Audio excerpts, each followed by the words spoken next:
Molarity સાંદ્રતા દર્શાવવાની એક ખૂબ અગત્યની રીત છે. પ્રયોગશાળાઓમાં પણ મોટાભાગના દ્રાવણો એ મોલારિટીમાં એમની સાંદ્રતા દર્શાવાતી હોય છે. ધોરણ 11માં પણ આપણે મોલારિટી વિશે શીખ્યા અને ધોરણ 12ની અંદર પણ આ ટોપિક ફરી રિવિઝન કરવાનો છે. 12મા ધોરણના આપણા પ્રેક્ટિકલમાં પણ ટાઇટ્રેશન આવશે, જે એસિડ બેઝ અનુમાપન અને રેડોક્સ અનુમાપન, એમની અંદર પણ અલગ અલગ સાંદ્રતા ધરાવતા અલગ અલગ મોલારિટી ધરાવતા દ્રાવણો આપણે તૈયાર કરવાના થશે. તો આ ખૂબ અગત્યની અભિવ્યક્તિ છે, કારણ કે નીટ, જી, ગુજસેટ આવી જે કોમ્પિટિટિવ એક્ઝામની અંદર આ મોલારિટીને વજન કદ ટકાવારી છે, કદથી ટકાવારી છે, મોલાલિટી છે, નોર્માલિટી છે, એમની સાથે સાંકળી અને ઘણા બધા અસંખ્ય પ્રકારના પ્રશ્નો છે, દાખલાઓ એ તૈયાર કરવામાં આવતા હોય છે, જે પૂછાતા હોય છે. તો ખૂબ અગત્યનું છે, એનું સૂત્રો યાદ રાખવાના છે, એમને લગતા કેટલાક એક્ઝામ્પલ એ આપણે જોઈએ. તો સૌપ્રથમ આપણે મોલારિટીની વ્યાખ્યાથી શરૂઆત કરીએ. તો મોલારિટીની વ્યાખ્યા છે: એકમ લીટર દ્રાવણમાં ઓગળેલ દ્રાવ્યના મોલની સંખ્યાને તે દ્રાવણની મોલારિટી કહે છે.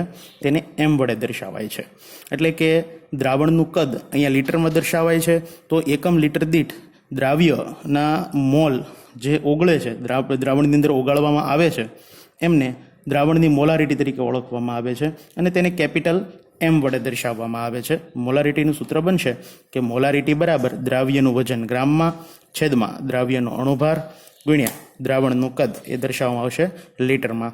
અથવામાં જો કરીએ તો દ્રાવ્યનું વજન ભાગ્યા દ્રાવ્યનો અણુભાર, આટલો.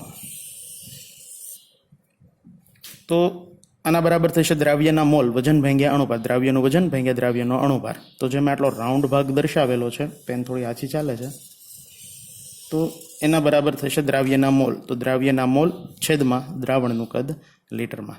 તો આ બંને સૂત્રો યાદ રાખવાના છે. એના પરથી આપણે એક્ઝામ્પલ ગણીએ. તો એક એક્ઝામ્પલ છે કે 450 મિલીલીટર દ્રાવણમાં 5 ગ્રામ NaOH ધરાવતા દ્રાવણની મોલારિટી ગણો. આપણે અહીંયા દ્રાવણનું કદ આપેલું છે 450 મિલીલીટર, દ્રાવણનું કદ V બરાબર 450 મિલીલીટર.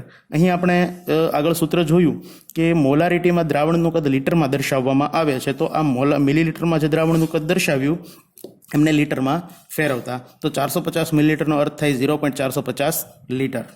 હવે NaOH આપણે આગળ સૂત્ર હતું કે દ્રાવ્યનું વજન છેદમાં દ્રાવ્યનો અણુભાર ગુણ્યા દ્રાવણનું કદ.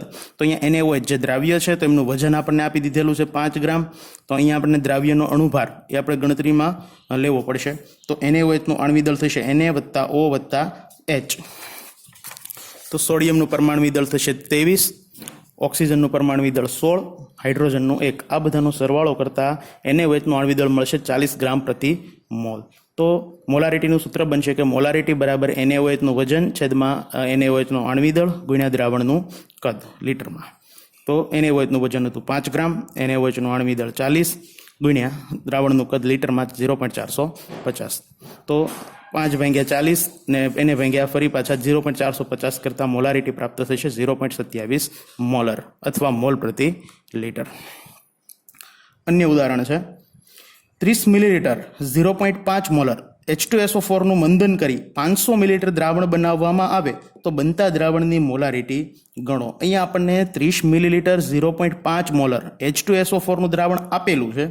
આ દ્રાવણની અંદર પાણી ઉમેરી અને કુલ કદ 500 મિલીલીટર બનાવવામાં આવે છે. તો આ જે નવું દ્રાવણ તૈયાર થાય એમની આપણે મોલારિટી ગણવાની છે. તો અહીંયા આપણને કહી દીધું છે કે 30 મિલીલીટર 0.5 મોલર H2SO4ના દ્રાવણમાં H2SO4ના જો આપણે મોલ ગણતરી કરીએ તો એ આપણને કેટલા મળશે? તો મોલારિટી બરાબર H2SO4નો મોલ છેદમાં દ્રાવણનું કદ. તો H2SO4ના મોલારિટી આપણને આપી દીધી હતી અગાઉ 0.5 મોલર. તો 0.5 H2SO4ના મોલ મેળવવાના છે. છેદમાં દ્રાવણનું કદ આપણને આપ્યું હતું 30 મિલીલીટર. 30 મિલીલીટરને આપણે લીટરમાં ફેરવીએ તેનો થશે 0.030. તો આ H2SO4 કહેતા H2SO4ના મોલ એને કરતાં બનાવતા 0.030 અહીંયા જાય, એટલાની સાથે ગુણાકારમાં આવે. તો NH2SO4 કહેતા H2SO4ના મોલ બરાબર 0.030 ગુણ્યા 0.5. તો H2SO4ના મોલ થશે 0.0 15 મોલ। તો અહીં ઉપરોક્ત દર્શાવેલ દ્રાવણમાં પાણી ઉમેરી કુલ કદ 500 મિલીલીટર, 500 મિલીલીટર કહેતા દ્રાવણનું કદ કરવામાં આવે છે 0.500 લીટર, તો કરતા બનતા દ્રાવણની મોલારિટી, તો મોલારિટી બરાબર આપણી આગળ સૂત્ર છે કે મોલારિટી બરાબર H2SO4 ના મોલ છેદમાં દ્રાવણનું કુલ કદ। તો અહીંયા મોલારિટી આપણે નવી મોલારિટી મળવાની છે, H2SO4 ના મોલ આપણે પ્રાપ્ત કર્યા 0.015 છેદમાં દ્રાવણનું કદ, અહીં પાણી ઉમેરી દ્રાવણનું કુલ કદ 0.500 લીટર કરવામાં આવેલું છે, એટલે 0.500 બંનેનો ભાગાકાર કરતા મોલારિટી થશે 0.03 મોલર। તો અહીંયા જે આપણને 30 મિલીલીટર 0.5 મોલર H2SO4નું દ્રાવણ આપ્યું હતું, એની અંદર આપણે પાણી ઉમેરી અને એનું કુલ કદ 500 મિલીલીટર કરતાં એમની મોલારિટી 0.03 મોલર પ્રાપ્ત થશે। તો બે એક્ઝામ્પલ આપણે જોયા। અન્ય બે એક્ઝામ્પલ છે મોલારિટીને લગતા, એ તમને જાતે કરવા માટે આપું છું, ટ્રાય કરવાની છે, ન આવડે તો પૂછજો ફરી પાછા। 2.89 ગ્રામ NaCl ને પાણીમાં ઓગાળી 700 મિલીલીટર દ્રાવણ બનાવતા દ્રાવણની મોલારિટી ગણો। બીજું ઉદાહરણ છે કે 6.022 × 10⁻23 જેટલા યુરિયાના અણુને પાણીમાં ઓગાળી 1 લીટર દ્રાવણ બનાવવામાં આવે તો બનતા દ્રાવણની મોલારિટી શોધો। અહીંયા યુરિયાનું અણુ સૂત્ર મેં તમને દર્શાવી દીધું છે, હિન્ટમાં આપી દીધેલું છે, NH2CO NH2, 6.022 × 10⁻23 એવોગેડ્રો અંક જેટલા આપણે યુરિયાના અણુ લીધેલા છે, જે આપણે ગણતરી કરવાની છે, ધોરણ 11 આધારિત થોડી ગણતરી છે। તો અહીંયા મોલારિટી વિશે વાત પૂરી કરીએ। હજી આને લગતા કેટલા બધા એક્ઝામ્પલો છે, આપણે નીટનો સ્પેશિયલ લેક્ચર બનાવશું, નીટ જી ગુજસેટ માટેનું, તો એમાં પણ ઘણા બધા દાખલાઓ છે એ આપણે આવરી લઈશું। ત્યારબાદ સાંદ્રતાની અભિવ્યક્તિ છે મોલાલિટી। આ પણ મોલારિટી જેવું જ છે, માત્ર આટલો જ ફરક છે કે જ્યાં દ્રાવણનું કદ ગણતરીમાં લઈએ છીએ સૂત્રમાં, એમના જગ્યાએ દ્રાવકનું વજન કિલોગ્રામમાં એ આપણે અહીંયા ગણતરીમાં લેવાનું છે। તો મોલાલિટીની વ્યાખ્યા બનશે કે 1 કિલોગ્રામ દ્રાવકમાં ઓગળેલા દ્રાવ્યના મોલને દ્રાવણની મોલાલિટી કહે છે, તેને સ્મોલ m વડે દર્શાવાય છે, તેનો એકમ મોલલ છે। તો આપણે અહીંયા આગળ જે વાત કરી મોલારિટી વિશે કે 1 લીટર દ્રાવણ દીઠ મોલની સંખ્યા હતી, અહીંયા દ્રાવકનું વજન 1 કિલોગ્રામ દ્રાવક દીઠ ઓગળેલા દ્રાવ્યના મોલની સંખ્યાને આપણે મોલાલિટી તરીકે દર્શાવશું। આપણે ખૂબ અગત્યની અભિવ્યક્તિ છે, ઘણા બધા એવા સંખ્યાત્મક દ્રાવણોના સંખ્યાત્મક ગુણધર્મો છે, એનો ઉપયોગ અહીંયા કરવામાં આવશે। તો તેને સ્મોલ m વડે દર્શાવાય, તેનો એકમ મોલલ છે, એનું સૂત્ર બનશે મોલાલિટી બરાબર દ્રાવ્યના મોલ છેદમાં દ્રાવકનું દળ કિલોગ્રામમાં, અથવા મોલને જો આપણે થોડુંક છૂટું લખીએ તો મોલાલિટી બરાબર દ્રાવ્યનું વજન છેદમાં દ્રાવ્યનું આણ્વિક દળ ગુણ્યા દ્રાવકનું દળ કિલોગ્રામમાં। તો એના આધારિત એક એક્ઝામ્પલ જોઈએ।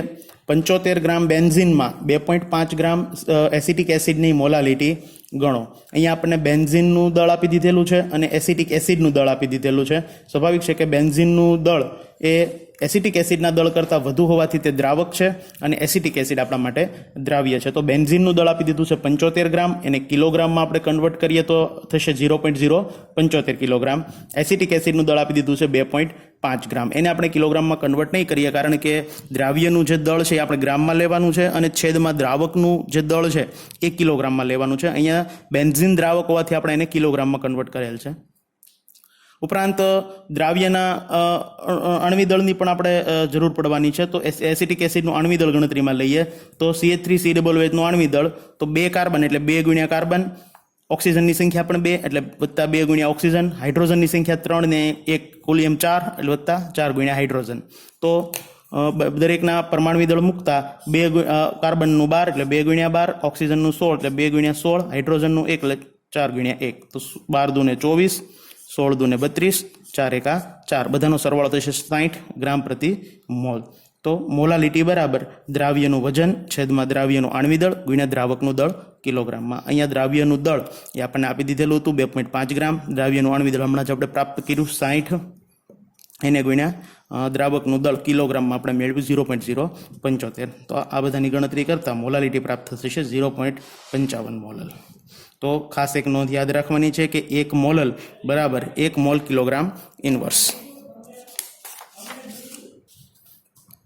અન્ય એક એક્ઝામ્પલ છે કે 2.5 કિલોગ્રામ 0.25 મોલલ યુરિયાનું દ્રાવણ બનાવવા માટે યુરિયાનું દળ ગણો। અહીંયા આપણને દ્રાવકનું દળ આપી દીધેલું છે અને દ્રાવણનું દળ આપી દીધેલું છે, યુરિયાની મોલાલિટી આપી દીધેલી છે અને આપણે યુરિયાનું દળ છે એ આપણે અહીંયા ગણતરીમાં લેવાનું છે. તો અહીંયા આપણને કહી દીધેલું છે કે અહીં 0.25 મોલ યુરિયાનો અર્થ એમ થાય કે 1 કિલોગ્રામ પાણીમાં 0.25 મોલ યુરિયા દ્રાવ્ય હશે. તેથી યુરિયાના મોલ બરાબર યુરિયાનું વજન છેદમાં યુરિયાનું આણ્વિક દળ. તો યુરિયાના મોલ આપણને આપી દીધા હતા 0.25 મોલ દ્રાવણ હતું, 0.25 છેદમાં યુરિયાનું વજન છેદમાં યુરિયાનું આણ્વિક દળ થશે 60. તો 60 ગુણ્યા 0.25 એટલે કે યુરિયાનું આપણને વજન મળશે, આ 60 અહીંયા જશે એટલે અહીંયા 0.25 સાથે ગુણાકારમાં આવશે. 0.25 ગુણ્યા 60 એટલે યુરિયાનું દળ મળશે 15 ગ્રામ. તો એટલે કે 1 કિલોગ્રામ પાણીની અને 15 ગ્રામ યુરિયા એટલે કે કુલ કદ 1 કિલોગ્રામ વત્તા 0.15 કિલોગ્રામ બરાબર 1.015 કિલોગ્રામ થાય. તેથી 1.015 કિલોગ્રામ દ્રાવણ હોય તો 15 ગ્રામ યુરિયા, તો આપણને દ્રાવણનું કદ આપી દીધું હતું 2.5 કિલોગ્રામ. તો 2.5 કિલોગ્રામ દ્રાવણે કેટલા? તો સામાન્ય ત્રિરાશિ કરીએ તો અહીંયા જે પ્રશ્નાર્થના જે ક્રોસમાં આવે તે છેદમાં, આ બંનેનો ગુણાકાર અંશમાં. તો આપણને પ્રાપ્ત થશે 2.5 ગુણ્યા 15 છેદમાં 1.015 એટલે કે 36.94 ગ્રામ. તો તેથી 2.5 કિલોગ્રામ દ્રાવણમાં 36.94 ગ્રામ યુરિયા હશે. તો અહીં તમને કેટલાક બે જાતે કરવા માટે પણ એક્ઝામ્પલ આપું છું, જે ગણતરી કરવાની છે, ન સમજાય તો પૂછવાનું છે. એક્ઝામ્પલ, તો 20% દળથી દળ જલી પોટેશિયમ આયોડાઇડના દ્રાવણની ઘનતા મોલાલિટીમાં ગણો.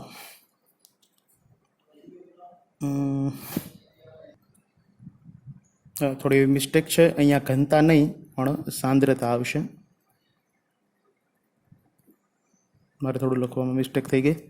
તો 20% દળથી દળ જલી પોટેશિયમ આયોડાઇડના દ્રાવણની સાંદ્રતા મોલાલિટીમાં ગણો. અન્ય એક્ઝામ્પલ છે 5.85 ગ્રામ NaCl ને 90 ગ્રામ પાણીમાં ઓગાળવામાં આવે તો NaClના દ્રાવણની મોલાલિટી શોધો. તો આ બંને દાખલા છે જાતે ગણવાના છે. આ આધારિત ઘણા બધા કમ્પિટિટિવ એક્ઝામ આધારિત એક્ઝામ્પલ છે, પણ આપણે નેક્સ્ટ લેક્ચરની અંદર એના વિશે વાત કરશું.